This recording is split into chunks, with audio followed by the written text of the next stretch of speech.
Hey listeners, thanks for dropping in. I'm Christy. And I'm Melissa, and this is Buried Motives, where we dig deep into the details of some of the most gruesome dirtbag murderers.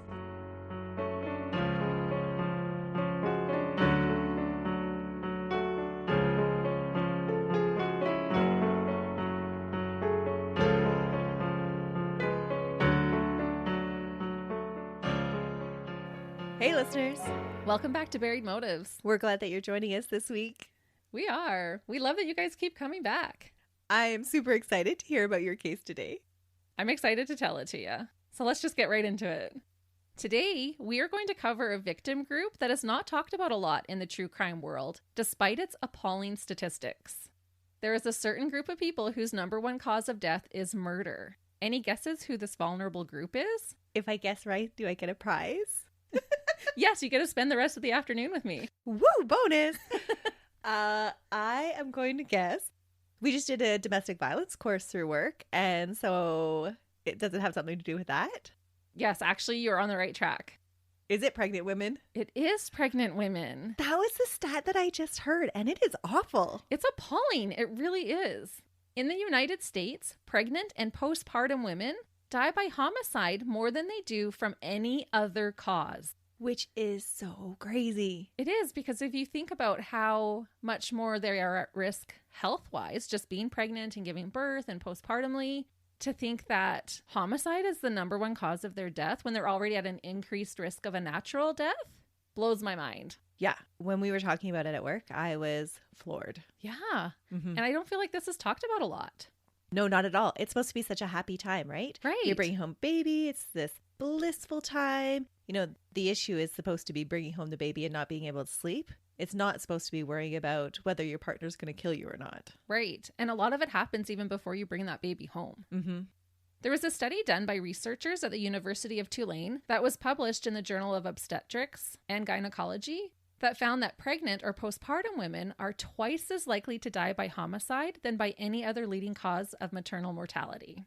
When compared with women in the same age groups who were not pregnant or postpartum, they were 16% more likely to be murdered, and this is a significant risk elevation. Researchers believe that this number is even higher than what is recorded, because before 2017, it was seldom recorded on a woman's death certificate if she was pregnant or not at the time of her death. Now that it is being recorded, researchers are expecting to see even more alarming numbers. So it's worse than we even think it is right now. Which is just so shocking. It is. And I knew that domestic violence rates increase when you're pregnant, but I didn't ever make that connection to actual homicide. Yeah, it's wild to me. Especially if it's coming from an intimate partner. Like, that's your child as well. Intimate partner violence is so scary. It really is. Of all the pregnant and postpartum women who are murdered, Black women and younger girls are at an even greater risk. Girls ages 10 to 19 are 6 times more likely to be murdered, and Black women are almost double that at 8 to 12 times more likely. Is that if they're pregnant? If they're pregnant or postpartum. Studies suggest that because of racism, Black women are not given the same quality of prenatal care and are not believed to the same degree when they report pain and abuse, which is so terrible. So sad. 2/3 of these murders occur in the victim's home, and most are committed by their significant other or intimate partner. The American College of Obstetrics and Gynecology recommends universal screening for intimate partner violence during pregnancy, but it is estimated that less than 30% of women are currently being screened. Which is what our course was on. It's so funny that this is like matching up to what you just learned about. We have this like subliminal like wavelength, I think. We're connected. We are. And all things murder and gruesomeness. Doctors Horan and Cheng conducted a study that was published in the Journal of the American Medical Association in March of 2001, and they found that 1 out of 5 deaths are homicide for pregnant and postpartum women. However, the more research that takes place, the higher that number grows. For example, a study in the Journal of Midwifery and Women's Health looked at the maternal mortality rates just for Washington, D.C. What they found was astounding. In the previous 8 years, 43% of pregnant and postpartum women who died by being murdered. Wow. 43%. That is a huge amount. Almost half of these deaths were not included in the DC Center for Health and Statistics. Why are we not hearing more about this then? Right? This finding indicates that this issue is so much more dire than researchers even suspected. Because that's just looking at one major city. I would have never guessed that the rates were that high. So there's already alarming statistics, but we're not even getting the right statistics yet. So with all of this being said, and as we get into this case, I just wanted to say that if you are pregnant or have just had a baby, please reach out for help if you are experiencing any form of domestic abuse or violence. And if you have a loved one who is currently pregnant or has given birth in the last year, please keep an eye on them and let them know that you are there for them. This atrocity is flying under the radar and is so terribly alarming to me. Creating another human life should be the most joyous time in a woman's life, not a time when they are most at risk for being murdered. Yeah, totally. So I know that was a lot as we're getting into there, but I just felt like we needed to raise some awareness as to what's actually happening to pregnant women in the United States. And I'm assuming those numbers will trickle to other countries as well. Hopefully not a trend that will continue, but definitely need some awareness raised about it. I would have never guessed that those rates were that high. Yeah, I was shocked as well. Okay, so you're going to tell us today about a dirtbag dad that murders his wife? Not quite. What? As I'm sure you've gathered, we are going to be talking about a pregnant woman who was savagely murdered. The unique thing about this murder is that the victim wasn't murdered by her significant other. She was heinously murdered by another woman. Oh. That woman being Lisa Montgomery. And so we're going to start our tale with Lisa. Another woman? Another woman. Was it the other woman? It was not the other woman. What? Yeah. This is very unique in the world of pregnant or postnatal women being murdered because this is not the norm. Usually it is by their intimate partner. Mm-hmm. Lisa Marie Patterson, Montgomery would be a married name for her, had one of the worst, most heartbreaking upbringings that I think we've covered so far on Buried Motives. Oh, that's got to be a pretty bad upbringing then. Yeah, so we're starting bad right from the start. So a little bit of a warning here. Because of this, many have questioned how the abuse she endured factored into her actions later. Lisa was born on February 27, 1968, in Pierce County, Washington. Some sources say she was born in Malvern, Kansas, but that is where she was living at the time of the murder, so I used the information I found from her burial records. Lisa's mother, Judy Shaughnessy, was 20 years old when she gave birth to Lisa. I can say with confidence that this woman should never have been a mother. Judy was a mean, raging alcoholic and drank heavily while pregnant with Lisa. She was another Trudy. Exactly. Oh. Because of the excess drinking, Lisa was born with permanent brain damage. And it can happen with just one drink. Mm-hmm. No drinks are safe in pregnancy. So she had FASD? Wasn't formally diagnosed, but a lot of experts believe that. She did have fetal alcohol syndrome. Yes, but they had just put it down as permanent brain damage. Okay. Lisa's father, John Patterson, was 25 years old when Lisa was born and serving in the military. He was also an alcoholic. John had a 4-year-old daughter named Diane from a previous relationship. John would be Judy's second of 6 husbands. That's a lot of husbands. That is. That's a lot of faith that a marriage is going to work out. Right? But not quite as many as Evelyn Hugo. Judy was extremely abusive towards both girls, even being described as cruel. Family members reported that one of Lisa's first sentences was, "Don't spank me." Judy would abuse them physically and emotionally and sometimes even tape their mouths shut. This might sound silly, but when I was looking up Lisa and her parents on the burial sites, Lisa had this long write-up about her crime, and her mother has this nice picture and write-up, like she had been a lovely person, and it just didn't sit right with me. Oh, because she was so cruel. Yeah. Just my personal opinion. I was just so upset because of what she put Lisa through. And then to look at her burial information, this really nice picture of her, she's smiling and, oh, she'll be lovingly missed by blah, blah, blah. Mm-hmm. And I'm like, how come she gets that? And then the monster that she created, who is her daughter, gets this horrible write-up. Because she didn't kill anybody. Well, I think she killed parts of her daughter, to be honest. For sure. Yeah. She led to it. But she didn't actually pull the trigger. No. But maybe what she did was even worse. Yeah. So at the beginning, Diane, so the stepsister, mm-hmm. would endure the worst of the punishments because she was older. And because she was the stepchild? I think just because she was older. Okay. Because Lisa gets it even worse after. Oh. Diane later said that Judy would hit them with whatever she happened to have in her hands at the time, even brooms. She would take her finger and poke it into the girl's chest repeatedly as hard as she could. Diane said about her stepmother, quote, "Judy was manipulative and I hate to use this word, but evil. She enjoyed torturing the people around her. She got joy out of it. Judy knew that Diane was sensitive about her birth mother abandoning her, so she would strip Diane naked and push her out the front door of their house and pretend to kick her out. She would tell Diane to leave and that she couldn't take anything with her because Judy had purchased it all for her. What? So she would take this insecurity of her birth mom abandoning her and hurt her with that. That is beyond cruel. Mm-hmm. The girls' father would be away a lot, and when he was gone, Judy would have different men over to the house. Sometimes Judy would get into physical fights with these men, and Diane would try to protect Lisa. When Lisa was only 4 years old, Judy started to leave her and her sister with a male babysitter that may have been Judy's boyfriend. This dirtbag sitter would repeatedly rape 8-year-old Diane while Lisa laid in the same bed with them, watching while it happened. Oh, that's disturbing on so many different levels. Mm-hmm. Around the same time, Judy and John, Lisa's parents, separated, and Diane was taken into protective custody. For some unfortunate reason, Lisa was not removed from the home and was left at her mother's mercy. So they removed Diane from the home, but not Lisa. But were they removing Diane from her father's care? So they were thinking that he wasn't an adequate father. Right, but they obviously were aware of the abuse in the home and left Lisa to stay with her mom, but took Diane away from her father. But it sounds like she can present herself as a pretty nice woman. She got that nice write-up in her obituary. True. Right? And so True. maybe she's kind of two-faced and it's like, oh, John's all the problem. Yeah, so could we be. separate, and of course they're not going to let John keep his kid, but if Judy put off a good face, maybe that's why she got to keep Lisa. Yeah, so we can add conniving maybe then to her list of qualities. Qualities. I say that with an eye roll. Just imagine it.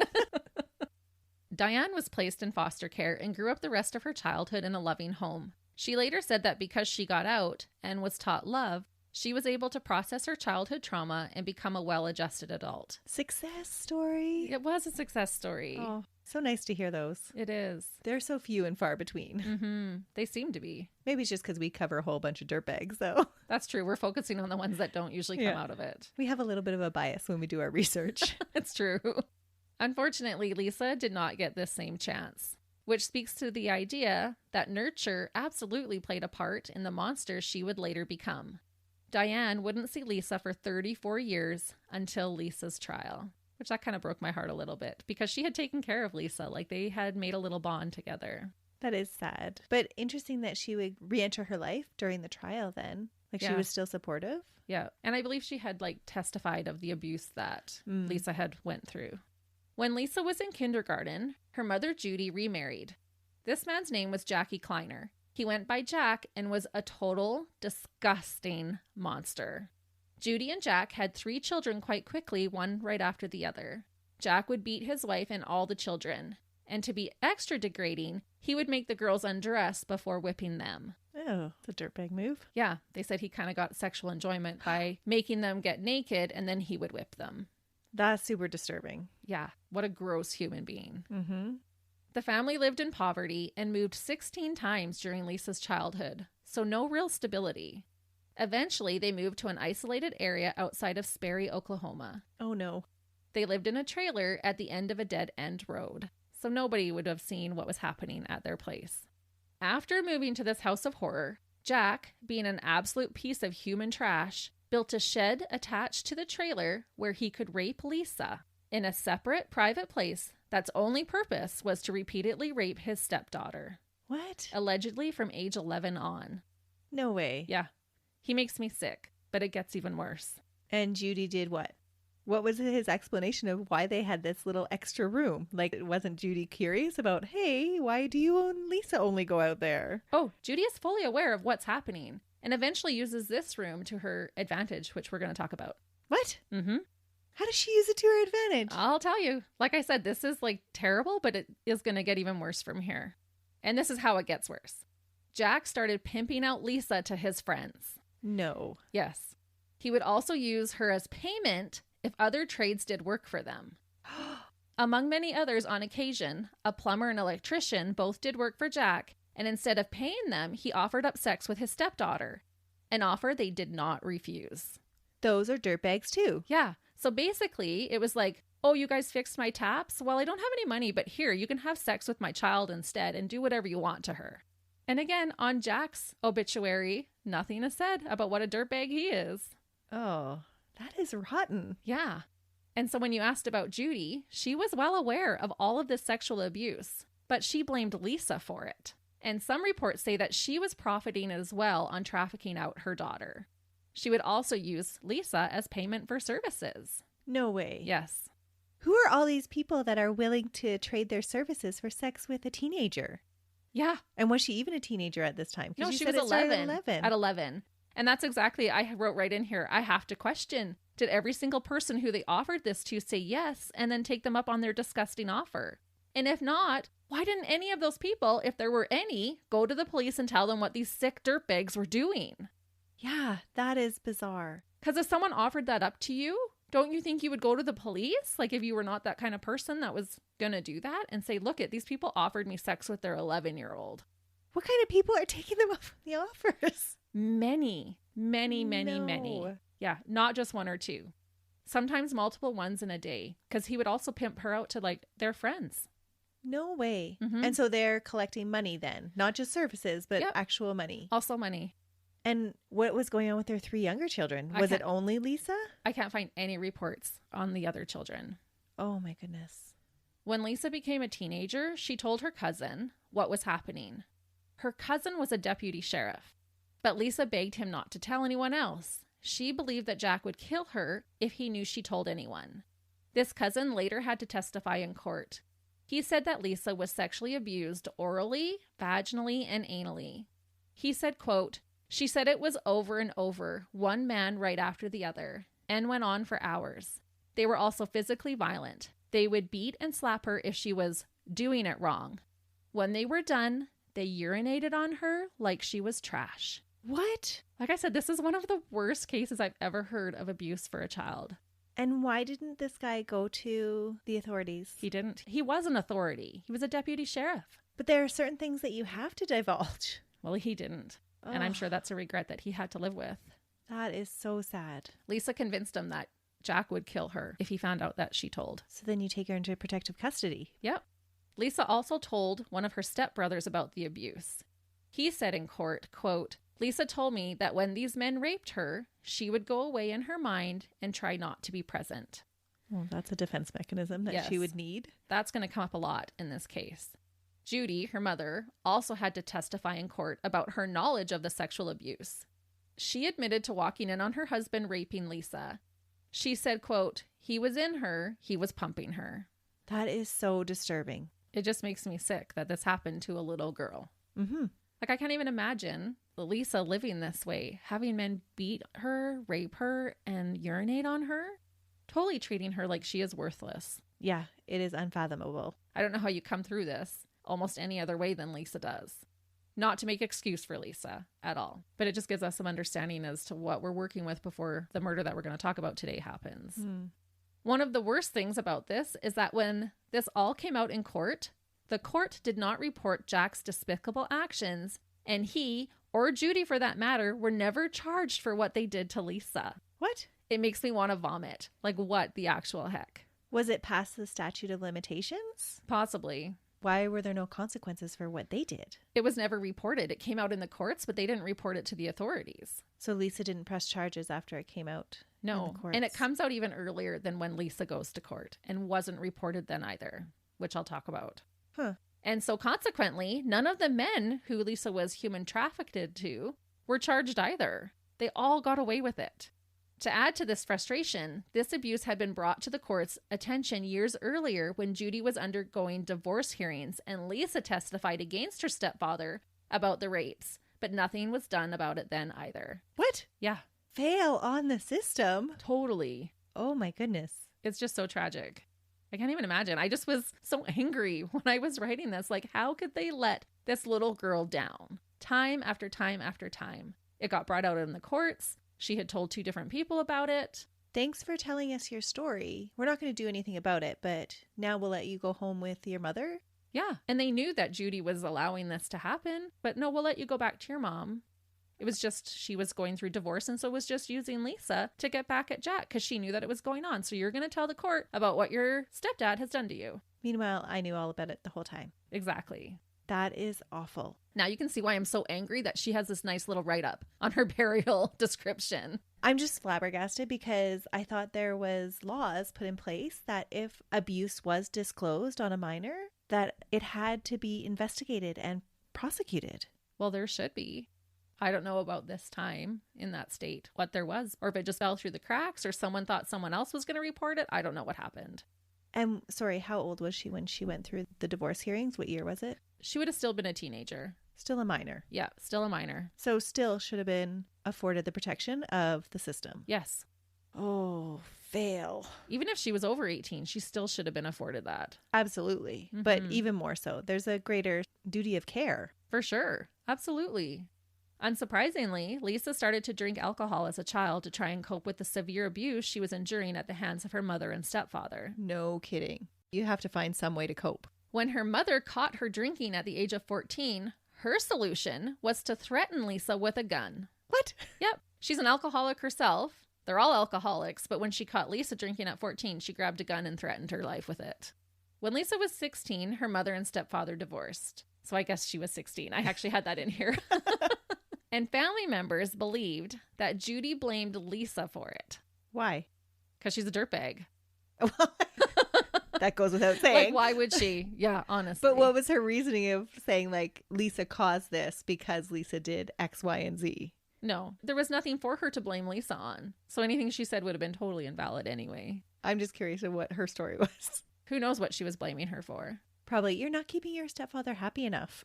Yeah, you're not helping out around the house. You're causing him too much stress. Yeah.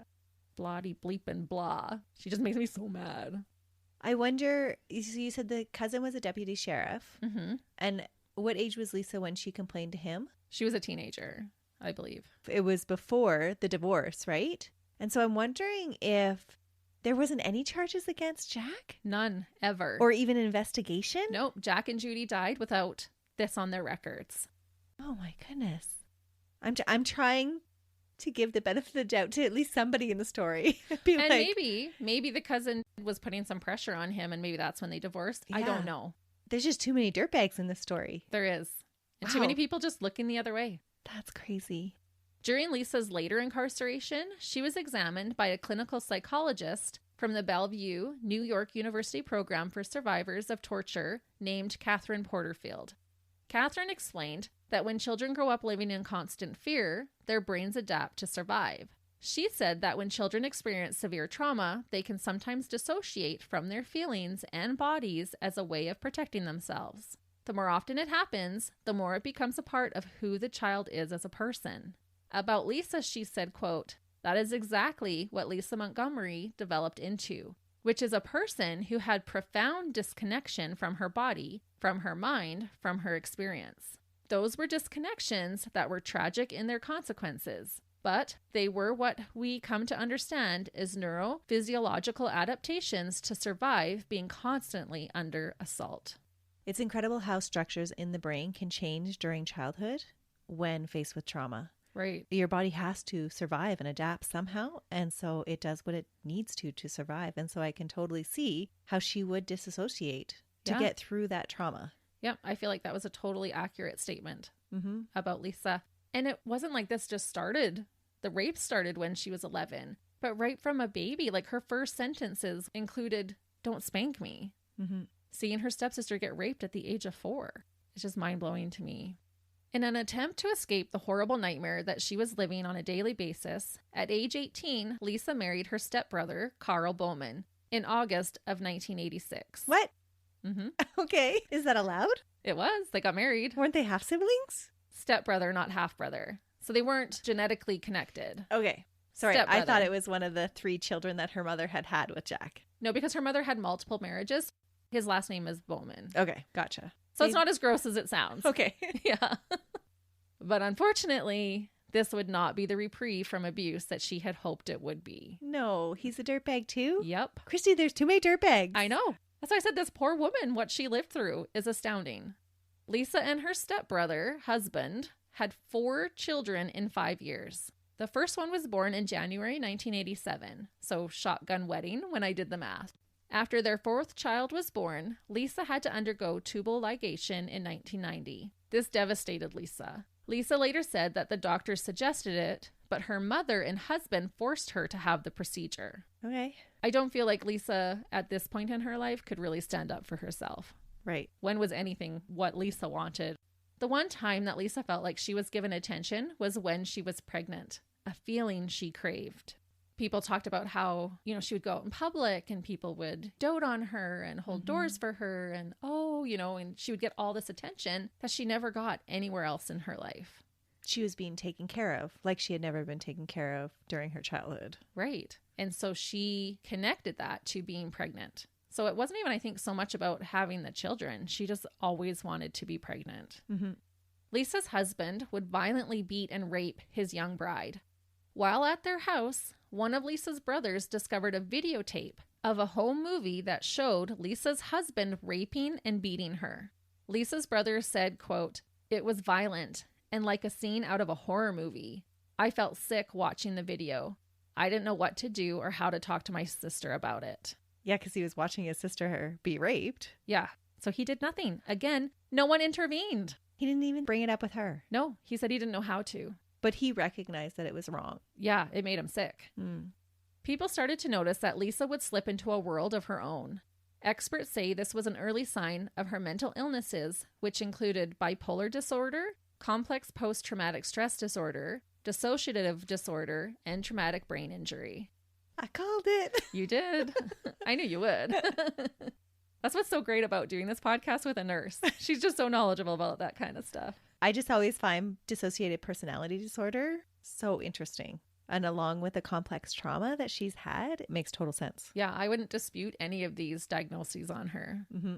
Lisa's children would say that Lisa would space out, and they invented the nickname Martha to yell at her to help her snap out of it. So if they were saying, "Mom, Mom," she wouldn't do anything. So they'd be like, "Martha." And then she would snap out of it. And, oh, what? So her children at a young age recognized that she would do this. Yes. Her daughter, in fact, recalled that Lisa sometimes would behave like a child when they were out in public. She would twirl and skip and swing her arms about.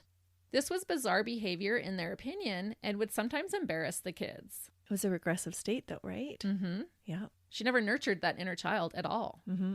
Lisa and Carl were separated in 1994.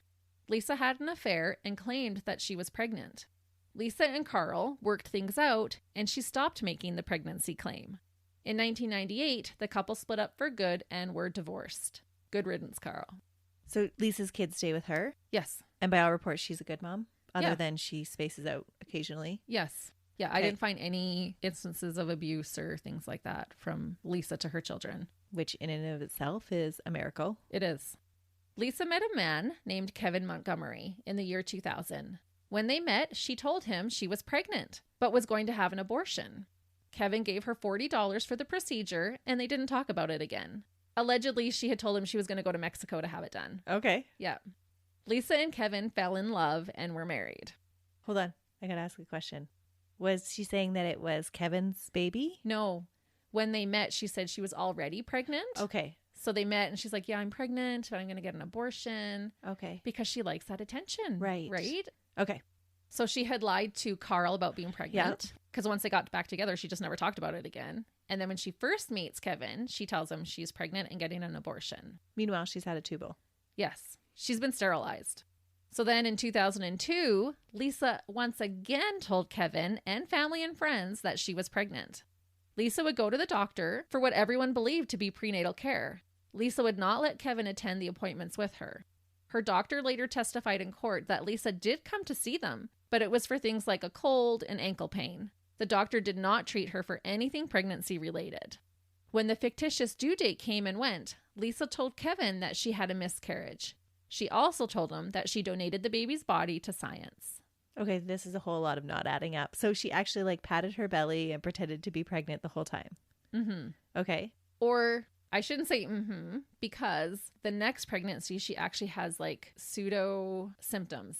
Okay, so you don't know if she did for this one either. Yeah, so I don't know for sure if she does for this one. Okay. Yeah, we'll talk about that in the next one here really quick. Isn't it crazy how the mind-body connection works like that? Yeah. That you can believe something so much that your body will actually make physical allowances for those erroneous beliefs. Yeah. It's amazing. Yeah. Our minds are so powerful. Mm-hmm. Well, even her mind was trying to protect her by putting her into those dissociated states. Lisa didn't tell Kevin that she had had her tubes tied, and so he had no reason not to believe his wife about her pregnancies. Lisa's lawyer later said that Lisa had lost touch with reality and fantasized about being pregnant. And like I said before, this might have been the only time that she felt worthy or special. Lisa told everyone once again, so this is at least the 4th pregnancy that we know that she has lied about, but she told everyone again that she was pregnant in the spring of 2004 and that she was due in December. Oh dear. Yeah. I'm guessing the ending already, and this is not going to go good. No, I've already told you what she's going to do. It's like a private practice episode. It really is. Oh my If any goodness. of you have seen that episode, you know what we're talking about. And if you haven't seen that episode, don't worry, because I'm going to tell you about it. Oh. Not the episode, but what happens here. For realsies? That's what you're going to tell me about? Yeah.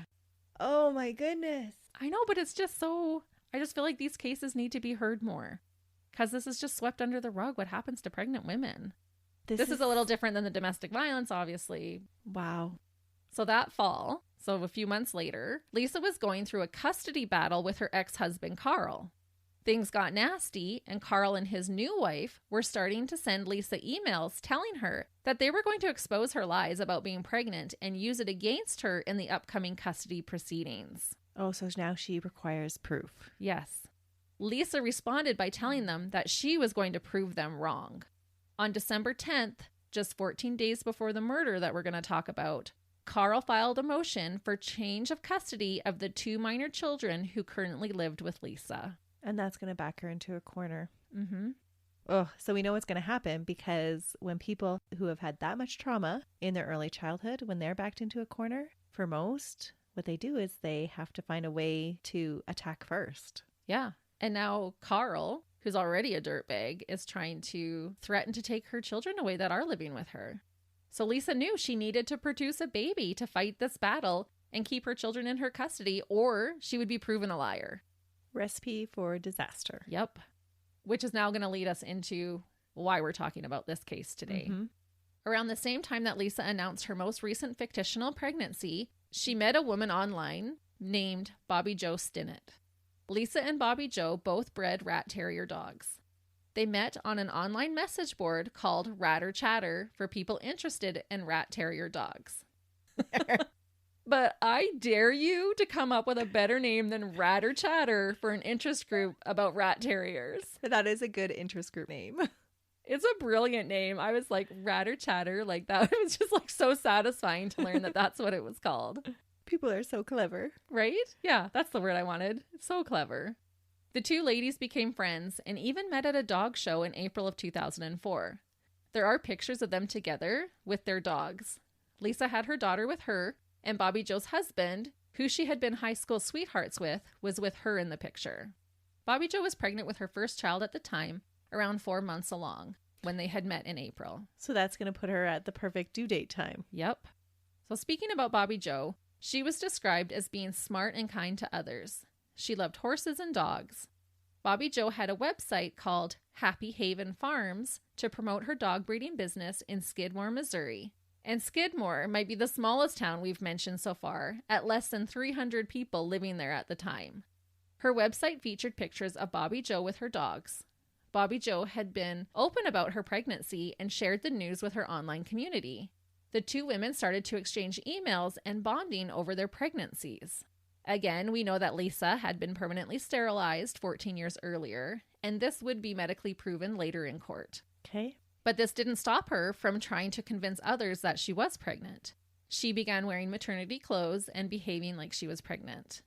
So fast forward to December 2004. Bobbie Jo is now 8 months pregnant. Lisa is also nearing the end of her fake pregnancy. She told everyone she was due in December and knows she will need a baby to corroborate her lies. Mm-hmm. Lisa uses the alias Darlene Fisher to contact Bobbie Jo via instant message on December 15th, 2004. She tells Bobbie Jo that she is interested in purchasing one of the puppies she had for sale at the time. They made arrangements for Darlene, aka Lisa, to come and look at the puppies the next day. Lisa lived in Malvern, Kansas, but told Bobbie Jo that she was coming from Fairfax, Missouri, a city that was less than a half hour away from where Bobbie Jo lived. The drive from Lisa's actual house to Bobbie Jo's was about 2 hours longer than that. It would take Lisa closer to 2.5 hours to drive there. That's a long time to be in a dissociated state if that's what they're going to claim later. Yep. Telling Bobbie Jo that she lived closer likely made it seem more believable. And honestly, who would even be suspicious? Yeah. You wouldn't. Bobbie Jo told her husband, Zebulon, who went by the name of Zeb, and her mother, Becky, that night that the next day a woman was coming to see the puppies. Again, this would seem harmless, and they were likely excited to sell another puppy before the baby was due to come along the following month. Mm-hmm. One report stated that Lisa made a practice run to and from Bobbie Jo's house the day before the murder, which would have been the same day she contacted Bobbie Jo about the puppies. That just makes it even more premeditated. It really does. And it's going to take away her defense of being in a disassociated state later. Yes. So I have a big question. Did she actually believe she was pregnant and she was having symptoms, or was she actually trying to fake being pregnant? That's debatable. Was she actively taking steps though to fake it? I think that's what would prove whether she believed it or not. Because if you believe you're pregnant, then you're not going to do things that you have to do to fake being pregnant. Well, her body did react as if she was pregnant. So she believes it. But at the same time, I'm going to talk about another piece of evidence that would prove that she doesn't. It's really hard to decide on this one. That is interesting. The next day, on December 16th, Lisa got in her car and drove to Bobbie Jo's house. She arrived there at 12:30 in the afternoon. Bobbie Jo must have not recognized Lisa from meeting her back in April. The two women sat in the backyard playing with the puppies, which you can't blame her for not recognizing her. She met her once at a dog show, and this is now from April to December. And they're talking online, so she's not seeing pictures of her. Yeah. So they're sitting in the backyard playing with the puppies, and at around 2:30 p.m., Bobbie Jo's mother called her to confirm that Bobbie Jo was going to pick her up from work at 3:30 p.m. This phone call must have put pressure on Lisa to get on with her plan before Bobbie Jo had to leave and someone would be expecting her. Lisa had taken with her a white cord and a sharp kitchen knife, which she was hiding in her coat pocket during their entire interaction. Oh no. Lisa sprung into action and attacked Bobbie Jo. She used the white cord to strangle her unconscious. Bobbie Jo must have been just so stunned as to what was happening. They had already spent 2 hours with each other. It would have seemed like it was so out of the blue. Yeah. Lisa then took the sharp kitchen knife and used it to slice into Bobbie Jo's stomach. The pain from this caused Bobbie Jo to regain consciousness, and she started to fight back. She was not only fighting for her own life, but for that of her unborn child. Blood would later be found caked in between Bobbie Jo's toes, indicating that she was bleeding heavily while trying to fight back. This also meant that there was already enough blood on the floor to come up between her toes and soak her toenails. Bobbie Jo also sustained defensive wounds on her hands, the side of her head, and the bridge of her nose during the altercation. So Lisa's having to beat her off while she's trying to rip the unborn baby out of her stomach. Yes, exactly. Because Bobbie Jo's fighting for her life. Bobbie Jo's fighting for her life, and so Lisa's fighting to try and subdue her again. Mm-hmm. When police later looked at Bobbie Jo's hands, they found a clump of hair still in her hand that she had torn from her attacker. So she fought. Lisa, unfortunately, managed to overpower Bobbie Jo and again strangled her, this time until she killed her. Bobbie Jo was only 23 years old. That is so sad. Mm-hmm. Lisa had watched videos online on how to perform a C-section, which again to me indicates premeditation. Yep. She proceeded to cut Bobbie Jo's baby girl from her uterus. She cut the umbilical cord and ran to her car. She began driving home while holding the baby and pinching the umbilical cord. She didn't tie it off? Not at that point. Don't tell me that baby dies too. The baby doesn't die. Okay, good. Lisa knew the baby needed attention, so she made a brief stop soon after leaving the crime scene to clamp the umbilical cord and suction mucus from the baby's mouth, and the baby finally cried. Lisa washed the baby off with baby wipes. She could see that the baby had a cut on her forehead from the attack, but was otherwise uninjured. Lisa then went to her trunk and got out a car seat that she had placed there prior and set the baby in the seat and proceeded to drive. Because they don't live close either. She's now got this long drive with the baby. And how is she going to explain all this when she gets back home? Well, I'll tell you right now. Oh, who's going to believe that story? Oh, I went to the hospital today, had a baby, and now I'm home. They do. What? They believe her. But this is what she does. Lisa drove to Topeka, Kansas, and called her husband, Kevin, at 5:15 p.m., telling him that she had gone into labor while out Christmas shopping and had just given birth to their daughter inside a woman's clinic in Topeka.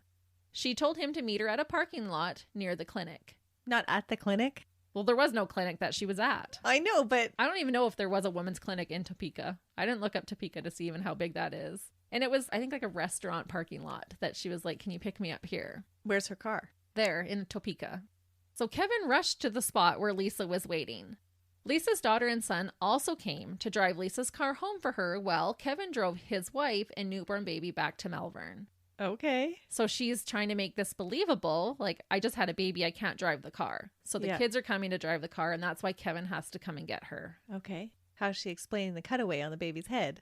I don't know. She might say there was forceps. That would be my guess. Who is going to release care of a mother and a newborn right after delivery I know. with no follow-up care planned? No. And drop them off in a parking lot? Like, what are they thinking? Yeah. This is not a normal situation. No, it's not. And I think Lisa was just like, I gave birth. Come pick up me and the baby. I've stopped at this restaurant. Come get us here. Okay. Lisa and Kevin started to call friends and family to announce the birth of their daughter. So Kevin believes it. He's all excited. Yeah. Poor guy. Lisa named her Abigail and was over the moon over her new baby. They slept in the living room that night next to the baby's bassinet. The next morning, they decided to take the baby, Abigail, with them to run errands and go out for breakfast. And I don't know about you, but I surely was never up to running errands the morning after I had given birth. Yeah. While they were out, Lisa stopped to introduce people to their newborn baby. And I thought, what was going through her mind? It'd be so bizarre. Yeah, but now she's getting attention with the brand new baby too, which she craves. Did they use this later to prove that she was in a dissociated state? Because what murderer is going out? Like, let alone what new mother is going out in public?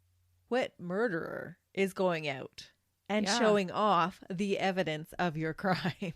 But she had told everybody she was pregnant, and her body did change to appear to be pregnant. So who would really question? Right. They didn't know that she just got picked up from Topeka in a parking lot. She knows it. She does, but I believe that she would have gone on to like just really believe that Abigail was her daughter.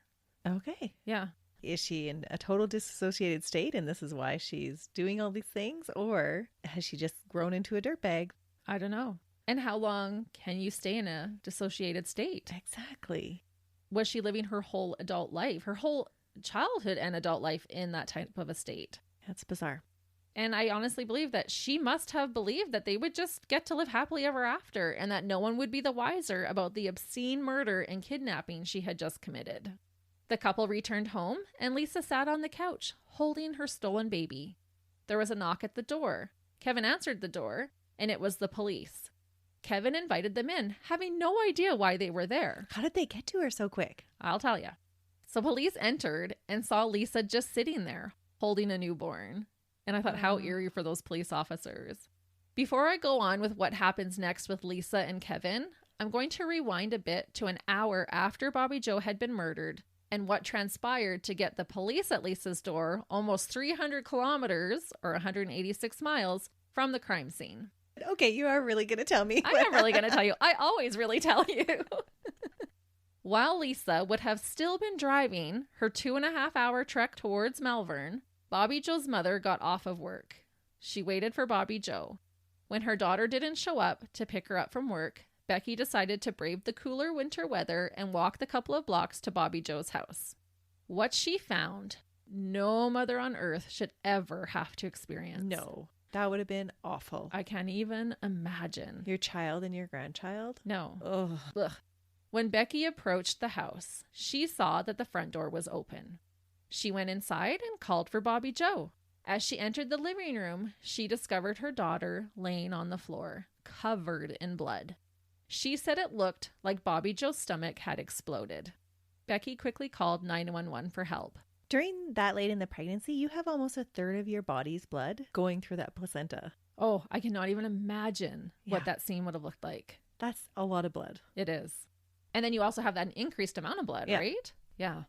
Paramedics tried to revive Bobbie Jo, but her injuries were too great. She was officially pronounced dead at the St. Francis Hospital in Maryville, Missouri.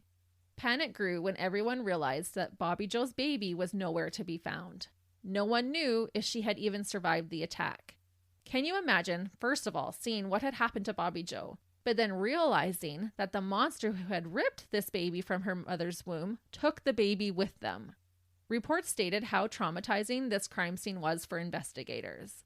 And I wonder, with it being such a small town of less than 300 people, did the first responders and police know Bobbie Jo personally? Oh, probably. They probably did. Mm-hmm. Which would just add to that trauma for them. A unique aspect of this case is that the investigation was aided with the use of an Amber Alert. And I found this really interesting. Initially, the request had been turned down, as an Amber Alert had never been used for an unborn child before, because there would be no description of the victim. Congressman Sam Graves intervened, and the alert was implemented. Good for him. It was the very first one ever of its kind. The description of Lisa's car, a red Toyota Corolla, was used in the alert instead of a description of the baby. So how did they get the description of the car? Neighbors had seen a car parked out front. The car had been there for over 2 Right. hours. Yeah. But I just thought, way to go, Congressman. Yeah. Like, it was just so great. I felt that he intervened and was like, we don't care. We're using this as an Amber Alert. Yeah. Forget the red tape, right? Yeah. So shout out to Congressman Sam Graves. Good job. When police investigated, they could see that there was no forced entry into the Stinnetts' home, indicating that Bobbie Jo likely knew her attacker. It didn't take police long to realize that the number one suspect was the lady who had come to look at puppies earlier that day, Darlene Fisher, or as we know, Lisa Montgomery. Using computer forensics, police were able to trace the online communications between Bobbie Jo and Darlene to Lisa's IP address. Lisa's car also matched the car that had been seen outside the Stinnetts' home at the time of the crime. This was enough evidence to warrant the police taking a drive to question Lisa. That's some quick thinking about, like, how are we going to track this person down? Yeah, they were right on top of it with their computer forensics. Really good police work. Yeah. Because it's the next day they're at her door. That's crazy. So going back now, when police entered Lisa's home, investigator Randy Strong told Lisa and Kevin that they were there investigating the murder of Bobbie Jo Stinnett. They asked the couple about the baby in their custody. Lisa insisted that she had just given birth to the child and sent Kevin out to the truck where she said her discharge papers were. So What?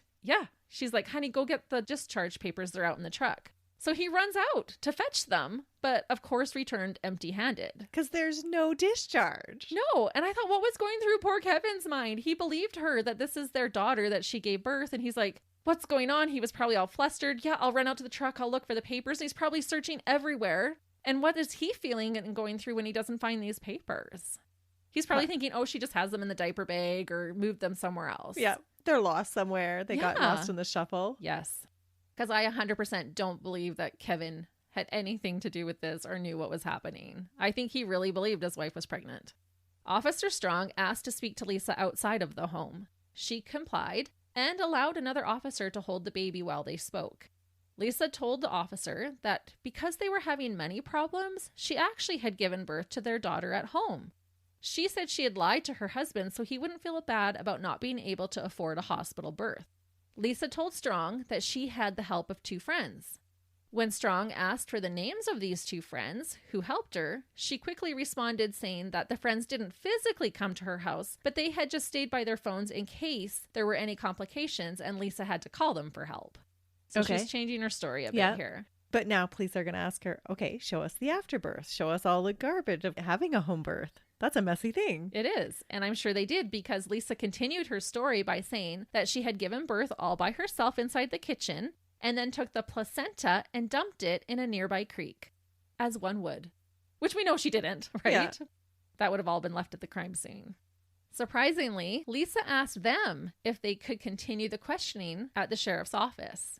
Maybe she didn't want neighbors to see or her husband overhearing their conversation. It just seemed bizarre behavior to me that she'd say, can we go to the station to continue talking about this?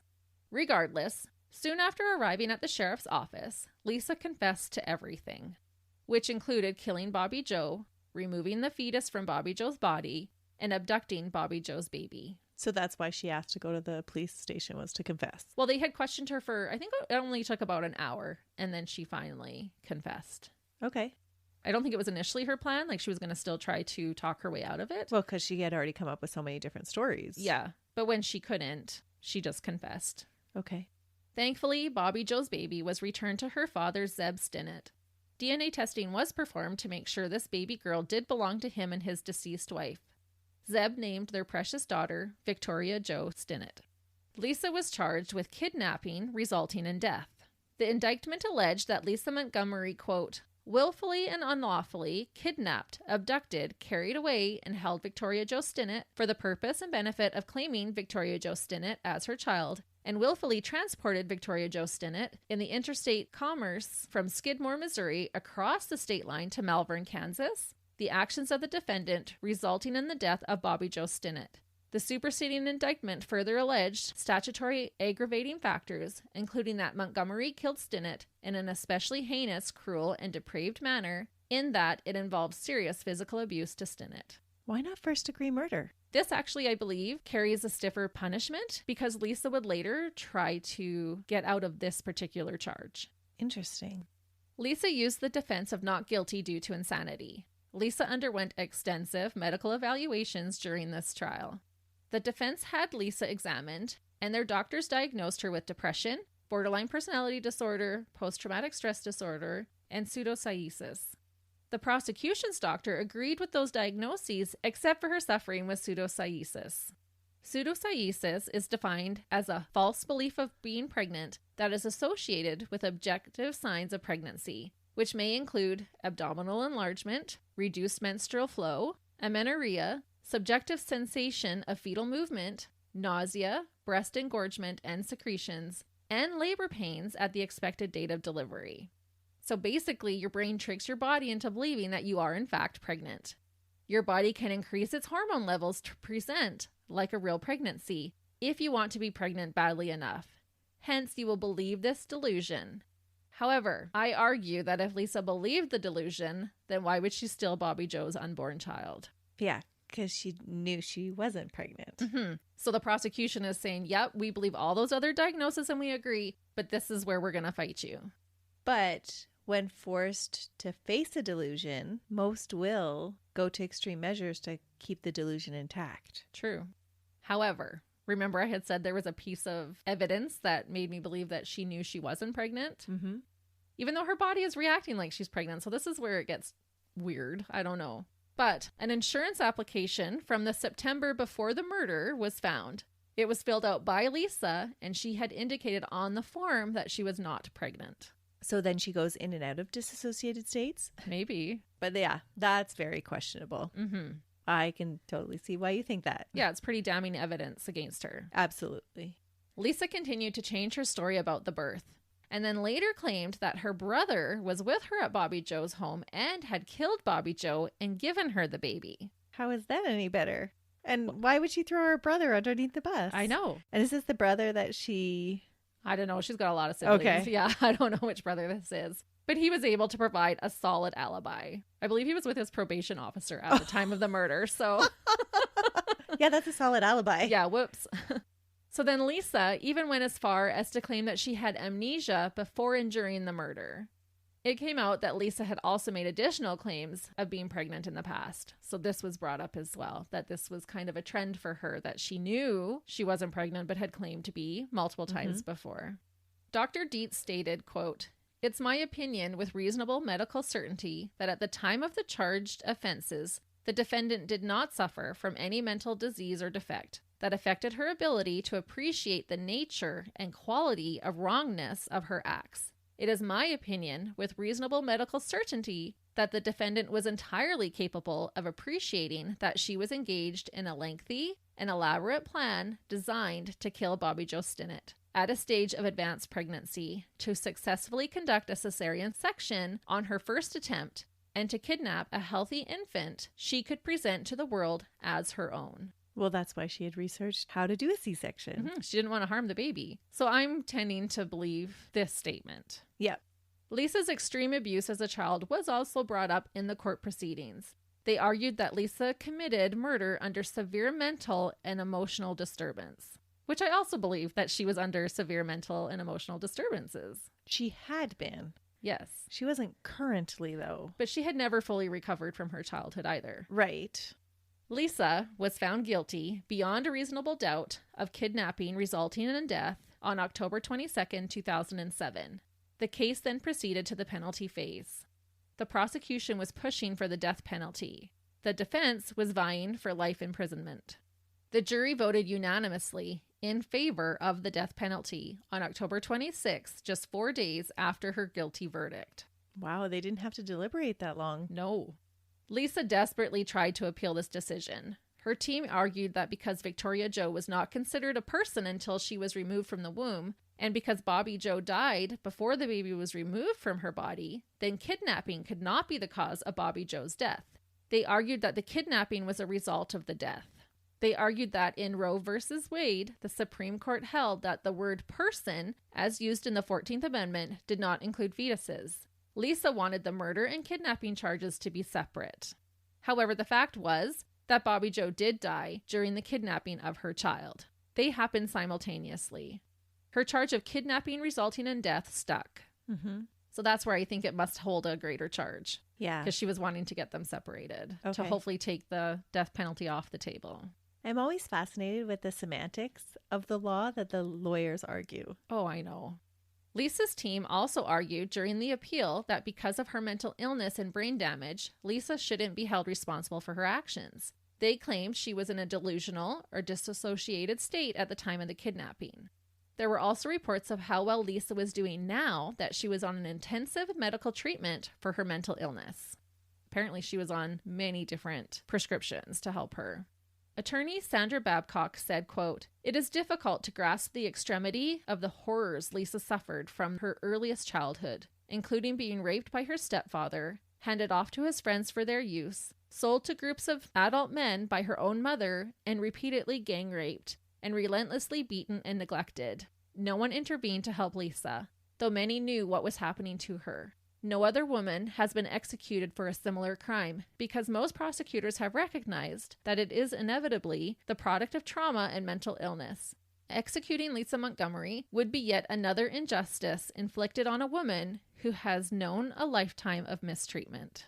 I don't know, I'm kind of swaying that way. I know this one is so hard. What she did was awful. And I don't really believe the whole disassociated state because that's a long time to be in a disassociated state. But at the same time, I'm like, oh, the death penalty, given her history, like how could she have turned out any differently? But then people do. So Yeah, it's true. But she was doing really well on her treatment plan. She was finally getting help. She wasn't asking to be set free just for her life to be spared. right. But at the same time, her life seemed to be on a fairly good path with Kevin, that she wasn't experiencing any abuse anymore. There was no reason that she couldn't have found a coping mechanism in that relationship with Kevin, it seems like. Yeah. Like, it's very bizarre to me that it was a good relationship that she was in when she kind of tipped over. Right. She did crave being pregnant. Mm-hmm. That's when she felt cared for, safe, happy, that kind of thing. And she had expressed financial difficulties, saying that they couldn't have even afforded a hospital birth. So for her to then seek out counseling or medications, maybe that was not within their budget. I don't know for sure. Maybe. Lisa's appeal to the death penalty became a political one. They reached out to President Donald Trump for clemency. Oh. But Trump was a supporter of the death penalty, and it was his office that reinstated executions in 2003. Lisa was hoping to stay her execution long enough for President Biden to get into office, as he had promised to enact a moratorium on capital punishment. There were special campaigns and petitions to try and stop Lisa's execution. I even found one on the Cornell Law website. On March 19, 2012, the U.S. Supreme Court denied Lisa's certiorari petition. Lisa awaited death row at the Federal Medical Center in Texas. She was originally scheduled to be put to death on December 8, 2020, but because of COVID complications, it was postponed to January 12, 2021. Apparently, her attorney had come down with COVID. At the age of 52, Lisa was executed by lethal injection at 1:31 a.m. on January 13, 2021, at the prison in Terre Haute, Indiana. When asked if she had any last words, she answered no. Lisa was the third woman to be on federal death row since 1927 and was the first female federal prisoner to be executed in 67 years. It's so interesting that it actually proceeded very quickly. It did. For a death sentence penalty? Yes, I agree. It can take years and years. With all of the appeals. Yep. Yeah. This was a federal death row because she had crossed state lines. Okay. So maybe it's expedited when it's federal. I don't know. So interesting, though. She was the first woman executed since 2015 and the first prisoner to be executed in the year 2021 in the United States. Wow. And that is the story of a woman who lived through unspeakable abuse and torture as a child and grew up to rip a baby from another woman's body, viciously killing her in the act. The dirtbag woman who craved being pregnant, Lisa Montgomery. That is a wild case. Yeah, I was blown away by this case, to be honest. It's hard to fathom that this actually happened, but you can totally see both sides. Mm-hmm. What she did was absolutely a dirtbag move, but I'm having a little bit of a hard time calling her a dirtbag because of that horrific upbringing. Yeah. But what she did was horrific. Yeah, it's a tough one. I am curious if that private practice episode was based on this. Oh, maybe. Like, where did they get their idea from? Because that sounds so similar. What year was that done? That I don't know. episode? Now we have to look it up. The private practice episode happened in 2009. Oh, so this very well could have been the inspiration for that episode. Yeah. Any private practice fans will remember the horror of that episode. It was awful. It was. And even more horrific to learn that it actually happened in real life. Yeah. I know that things like this is hard to hear about and talk about, but we hope that with us talking about it, it will help to raise awareness and take care of those around you. Take care of your pregnant friends. Take care of one another. And we hope you guys have a wonderful week. Until then, see ya. Bye.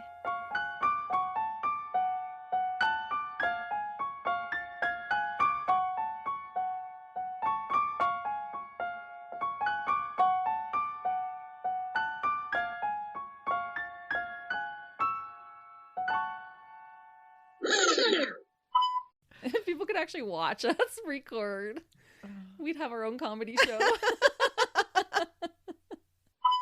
It was so rough. Usually we're pretty good, but we're like, yeah, no, it's great. And I was like, girls, it was not great. That was published in the Journal of Obstetrics. For example, a study in the Journal of Midwifery and Women's Health. Midwifery. Midwifery? Yeah, not midwifery.